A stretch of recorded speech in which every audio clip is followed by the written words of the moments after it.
70% sa atop sa Police Station 1 nga nahimutang sa Olango Island ang nagusbat atol sa bagyong Odette. Lakip sa nahiagom ug adunay grabeng kadaot ang ilang mga patrol car. Usa ka buwan human miigo ang bagyong Odette atong sayran ang labing uwahing kahimtang sa Police Station 1. Sa live report ni Luan May Rondina. May Yes, sis, kapin sa usa ka buwan na ang milabay human miigo ang bagyong Odette. Apan daya gihapon ang gibiling danyos niini ilabi na sa Olango Island. Gani hangtod karon wa pa mabalik ang supply sa kuryente sa tibuok isla. Usa sa nahiagom og dakong danyos dihang miigo ang bagyong Odette, ang Police Station 1 sa Lapu-Lapu City Police. Nalangkat ang 70% sa atop niini ug nangabuak ang tanang mga glass wall, ilabi na sa ikaduhang andana sa police station.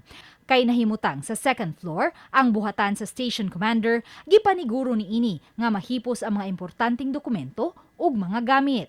Apan tungod sa kakusog sa hangin niadtong mga higayuna, ang temporary custodial cell ang labing luwas nga dapit. Actually, katong time na kusog yung kay ang bagyo, nag-decide ko na ablihan ang ato ang maprisuhan kay tan-aw na ko medyo delikado naman kayo ang kuan kung maprolong pagani. I myself diri ko nagtago sa prisuhan tulo ka oras. Kuyog ang ako ang mga tropa kay there's no other way na mas safe kundi diri ang prisuhan, diri sa ubos. Yes, nagtipon yun mi sa amo ang mga piniriso. Kay dito sa babaw medyo dako na mo kay damage siya.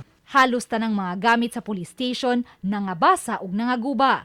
Gani lakip ang ilang mga patrol car sa nalimbuan tungod sa kakusog sa hangin ug natagakan sa mga angle bar. Apan bisan pa man sa hitabo, padayon sa pagserbisyo ang kapulisan sa isla.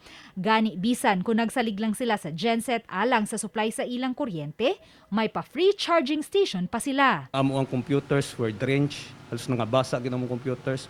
Moto na malit na lang taon may og bag-o. Our documents were also wash out yun tanan. So but as I said, challenge yun namo no. This will not make us down definitely, but not out. Mapasalamaton usab ang kapulisan sa isla kay may mga pribadong individual nga midunar og mga roof sheets. Sama sa ubang mga istruktura dinhi sa Olango Island nga nagusbat tungod sa bagyong Odette, nanginahanglan usab ang Police Station 1 ug Abag sa ilang pagpaayom-ayom sa ilang police station. Ses? Dagang salamat, Luan May Rondina.